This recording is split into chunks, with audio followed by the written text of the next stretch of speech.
Look at there.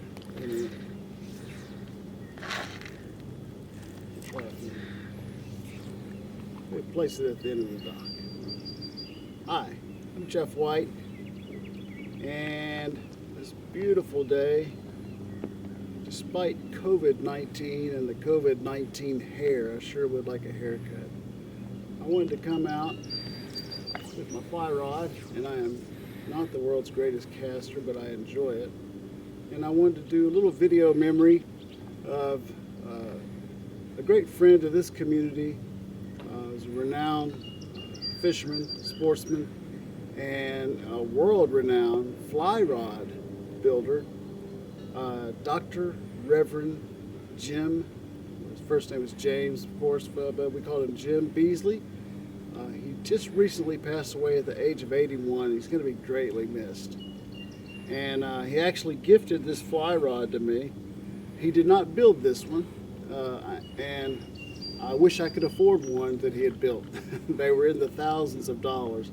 But I was fortunate enough, he taught me to, I blame my casting technique on him. He taught me to fly cast probably 25 years ago. And I was but a lad. And I did go to his shop many times and watch him build rods. And it was just incredible. He was an engineering major at Vanderbilt University before he decided to felt like he needed to go into ministry. And so right before he finished his engineering degree, he changed his major, finished up his degree, and went into their Divinity School and became a Methodist minister. And he retired here in Crossville. But he had a shop built up, and one thing that he had built with his engineering skills, he built the machine that lapped the glue around the bamboo. And one of the many things that fascinated me was that he would import his bamboo from China, speaking of COVID, and he would, and the reasoning was the length between the joints in the bamboo, it was a greater length, which made for a lighter, more flexible rod. He would plane the bamboo down into 6 pieces, and then the tip of the bamboo was I can't show you even on this camera. We could flip to HD and I could run toward the lens and show you, but it was 6 pieces of wood that came to the finest point. And each piece of wood, 6 pieces of wood planed that literally fit together like that. And he had a machine that he designed and built, that lapped glue around it, and then he put the rod up and the glue dried. And he sold fly rods to a lot of famous country music stars that also love to fly fish. I'm sure when the book and the movie A River Runs Through It came out, he probably got some business from that, from people who fantasized about looking like Brad Pitt when they cast. But he was a wonderful fellow, told wonderful stories, fantastic minister, a sincere person, and minister and preacher, and someone that, like I said, was just you could sense and feel and hear his sincerity from the pulpit. And but I'll tell you just a couple of quick stories, fishing stories that I had. So I asked him about teaching me to cast. I fished all my life, but my father would never let me touch his fly rod. Something about, I don't know, there's something, that's another story I guess I should share with the therapist, but Dad would not let me touch his fly rod all the years of fishing with him. And so I did enjoy, I'm not going to lie, I enjoyed going back as a 20-something-year-old, taking this fly rod back home, fishing all of our family, or all of our ponds that we would hit, and just wearing it out in front of them. And it was a lot of fun to outfish them in front of them with the fly rod. But, however, my casting, as I said, is not a thing of beauty. But the 2 stories I wanted to share with you is I had essentially 1 lesson out in the yard with Dr. Beasley, maybe 2. And so he called me up and said, let's go fishing. I'm gonna take you out tonight and we're gonna go to Lake Tansy. And we took his boat, and that was terrible. Let me try that again. That's what I wanted. And we just at dusk, we started with the trolling motor. We started cruising the banks and the decks, the docks rather. And a couple of stories. One was I was so scared. He was at the back with the trolling motor, and I'm at the front. And so the way we're working it, I'm having to cast between myself and Dr. Beasley instead of going the other direction where I would have my rod and my line and hook outside the boat. I was actually casting between us, and I expressed my concern for hooking this, elderly gentleman.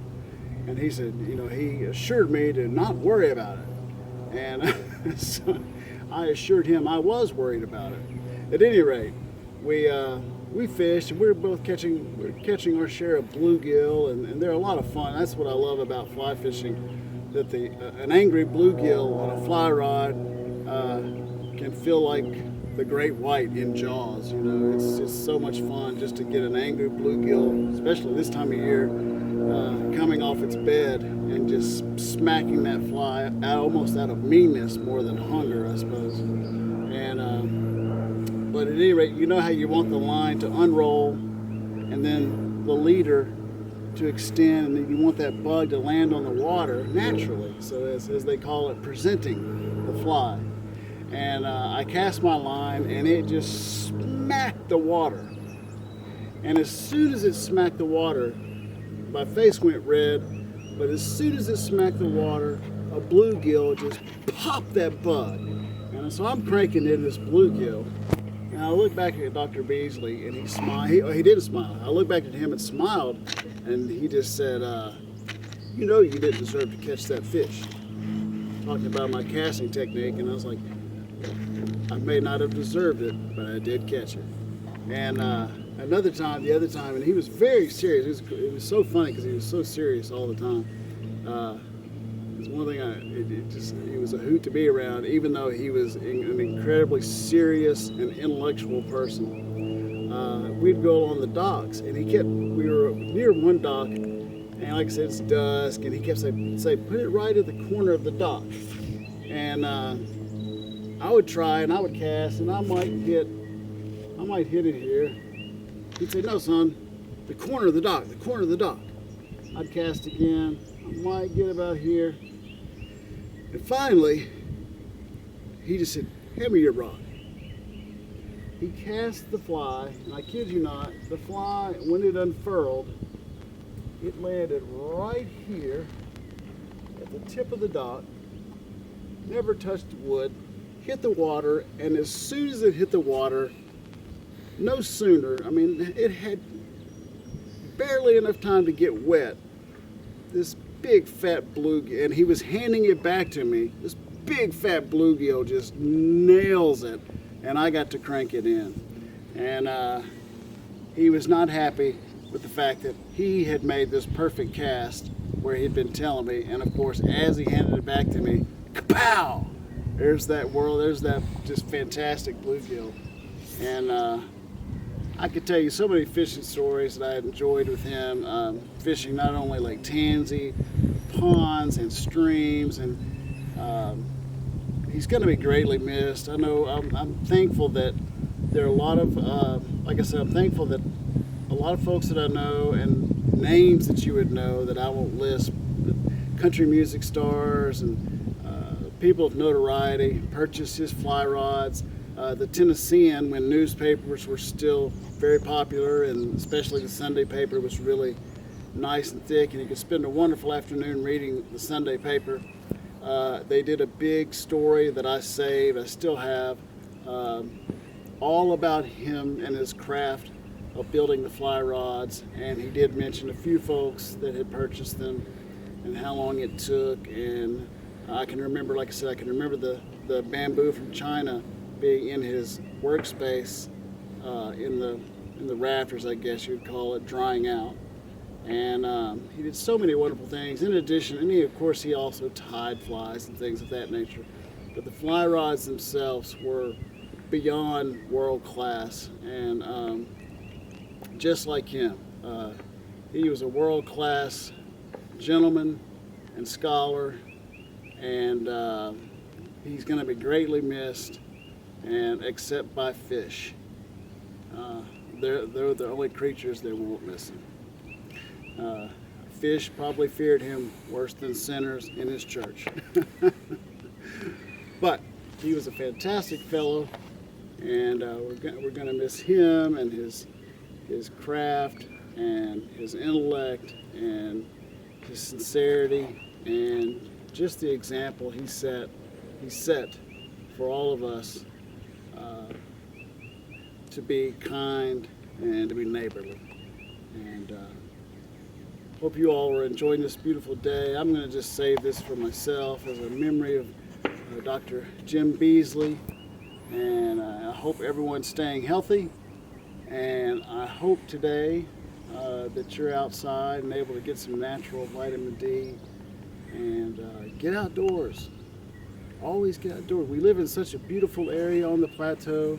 There's so many trails. My oldest son is a fantastic hiker, and I try to keep up with him on some trails, but he has done some beautiful photography and videography and been to some beautiful places, both on the trying to do everything on the plateau, and then as a student at the University of Tennessee, he's been able to go into the mountains there and into the North Carolina side and do a lot of hiking. But East Tennessee is just such a beautiful area. There's so much more to be proud. There's so much to be proud of this area and its natural beauty, and I just hope it stays this way as long as possible. And again, hope everyone stays healthy, and despite with the virus and the stay-at-home orders that we have, the safer-at-home orders that we have, I do hope you're able to get out on a nice day like this, even if it's just for a nice quiet walk with a loved one. And so that's my memories of Dr. Jim Beasley, and hope to talk to you more soon. Thanks so much. All right, I'm going to try to catch a fish.